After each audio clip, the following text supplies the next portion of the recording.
Exactly. That's a great way to look at it, sir. Yeah. It's a great way to look at being at the Permian Basin International Oil Show at ECTOR County Coliseum, Odessa, Texas, heart of oil country. If we don't wake up in the morning, America doesn't get to go to work. Pbios Live is brought to you by TD Williams. You know what? I'm not even sure. I can see pipeline repair. I see a whole bunch of stuff that TD Williams said. Thank you so much for sponsoring this year's podcast. I'm blessed to be at my third oil show interviewing folks here. And if you don't know who I am, I'm your host, Keith Stelter, trying to bring a little positive PR to the oil and gas industry, one interview at a time, one subject matter expert at a time, one event at a time. And the gentlemen sitting beside me are doing their best to keep this industry running through regulations, through, PR. I guess you're working on PR. You're doing the same thing, aren't you? Sir, tell everybody who you are. Hello, my name is Ben Shepard, and I'm the president of the Permian Basin Petroleum Association, a position I've had the honor of holding for about 20 years now. And, sir, don't be shy. I know you've already done one interview with me, but go ahead and tell everybody in case they didn't see the first one. Larry Richards. I was the past president. I was the president of last Permian Basin Oil Show. But I've had the honor of knowing Ben for 3 decades and was on the board of PBPA for a long time. And I just think it's such a fantastic organization for our industry and for the Permian. And Ben in particular, he's our honoree for the show this year. And I was absolutely thrilled when he agreed to take a few minutes and speak with you, because his organization does so much. I can't recommend enough for not just, oil companies, how PBPA has historically been looked at, but for manufacturing and service companies that are active in the Permian, becoming a member of PBPA isn't just good for business in terms of the impact they're having positively for the industry, but it's a fantastic opportunity for your employees to meet the decision makers in this industry.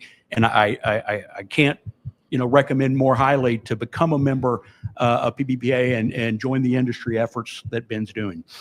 Well, and I'll just add to that, not only learn about it, but be a part of it. Yeah. We have, so what we do, let me start there. What we do is we've been around since 1961.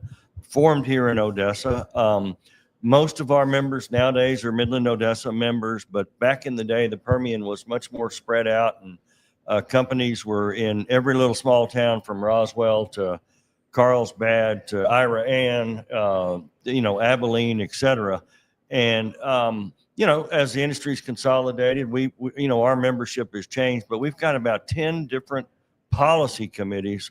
So what we try to do is advocate for the industry, whether it's on, railroad commission issues for plugging or bonding or financial assurance, spacing, those kinds of things. Or it could be, these days, you can't stop talking about electricity and electricity demand and generation and transmission and all those things. So we found ourselves in the forefront of that. We have committees that meet. Some meet monthly, some meet, quarterly as needed.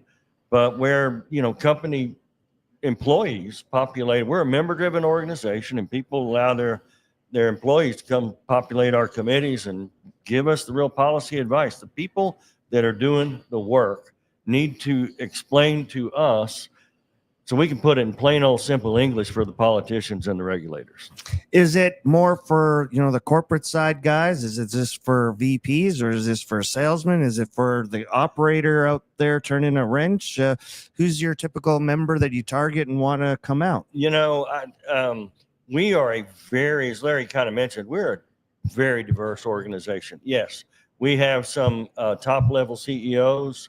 We have VPs. We have a lot of folks turning wrenches that show up, and we have networking events too. So we we'll have the traditional golf tournaments and skeet shoots and those kind of things where we hopefully are doing a good job putting those operators and service providers together so they can make deals and build relationships. And so we really we have lawyers, accountants, those kind of folks too. They're all integral. We're all in this business together, whether you're, a CEO or you're driving a truck. We're all in the oil business out here. We're providing the energy America needs. and we need everybody's advice and help.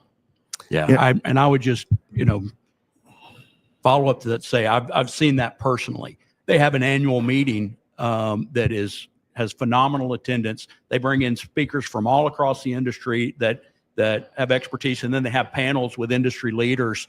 But you go to the breakfast, for example, of that, and it's a room packed with 200 people, and you're sitting at an 8-top table, and there's a CEO of a major independent oil company that's sitting at that table. And there's, the guy that runs 3 rigs in Artesia, New Mexico is sitting at that table, who's also a PBPA member. And you've just, and a guy from the wastewater treatment side.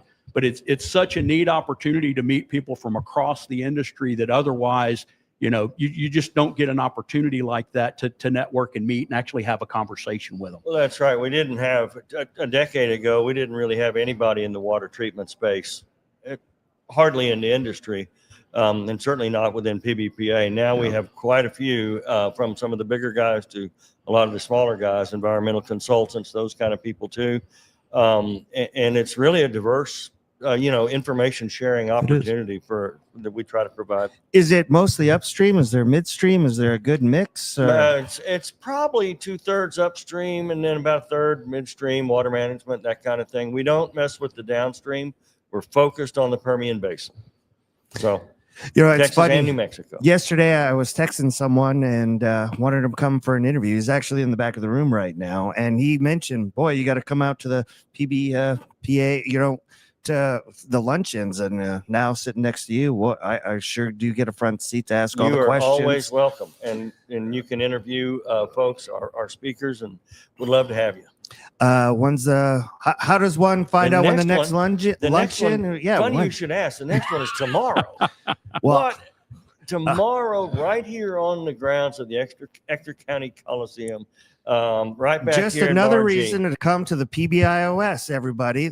You see everything that's going on here. Like, you got to make your way to Odessa, Texas. And the folks at Lucky and Schlumberger, we got 2 different groups of cooks, special vittles for everybody. But no, we do about 8 or 9 events a year. Happy to get you a calendar. Would love it. Build up for 26.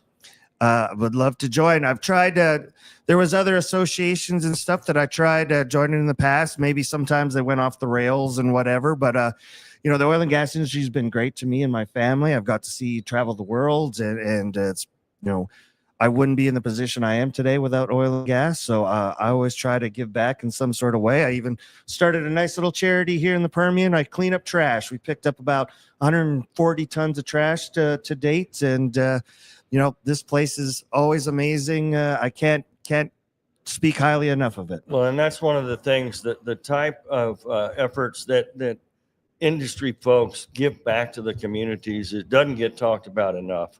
Thank you for what you do, and I know Larry's been involved in a lot of charities too, and it's just it's a family.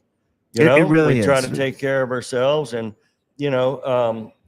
I learned how to, when not everybody loves our family though. There's a lot of people who just don't know it. They don't really want to see the oil and gas industry thrive. So I have to learn to duck and take a few flaming arrows once in a while. But hey, it's worth it. I love the industry and I love the people.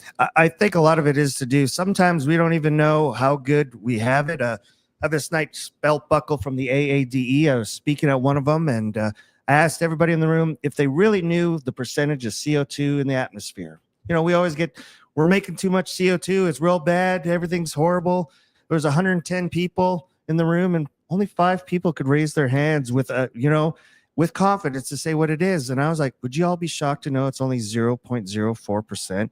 And most people's mouths were just like, wait a minute, the way they say on TV, like it's doomsday time. You know what I mean? He's like, we're at 0. And I was like, we're pretty much at, well, and if somebody cares about emissions and and greenhouse gases and emission reduction, our industry, and starting here in West Texas, we have the lowest emissions per barrel produced per August MCF Pfluger of was natural just gas here produced speaking than about any that. country in the world. And in my previous company, we had survey teams that went all over the world. We trained survey teams from India and China and all different places to measure their amount of methane gas emissions. And I can tell you ours were minuscule compared to other parts of the world. I've been out in the field in over 30 countries. And so if you do care about emissions, you need to be supporting the Permian Basin oil and gas industry, because we're the best at the world at producing these hydrocarbons, these God-given natural resources with as low emission footprint as anyone. And it's not even a close battle. I mean, I got a chance to go speak at several international conferences, but I did a World Bank one at times, and there's all these different speakers, and over 50% of the speakers were for the Permian Basin, because we were doing a better job than anybody else at not doing science projects or white papers, but actually putting equipment out in the field that was significantly reducing emissions going to the atmosphere and capturing it and putting in a pipeline and making energy with it. So I think if people do care about that, they need to be investing in our industry out here, because allowing the world's not going to quit using oil and gas. I mean, you can't make concrete without it. You can't make steel. You can't, people wake up in the morning, medical devices. Yeah. For everything you touch, 90% of what you touched since you woke up this morning was made with hydrocarbons, from, you're hitting your alarm clock, to your toothbrush, to your razor, to getting in your vehicle, to the clothes. If you like all these moisture wicking clothes, they're all made with petrochemicals, and if they're made with cotton, that cotton, it's 70% of the cotton grown around the world is made with synthetic fertilizer from natural gas. So it's across every part of our world. It's why we now have 9 billion people that are able to live here, with energy. So the key is, how do you do it effectively, efficiently? And I think our industry is better than anybody. No question. Thank you, gentlemen, for joining us. This show, if anybody's got any questions, this is definitely the show to come to. The Pbios 2025, where it's Pbios Live, brought to you by TD Williamson. Check it all out on LinkedIn. And, do you have a website? www.pbpa.info, pbpa.info. And thank you for having us.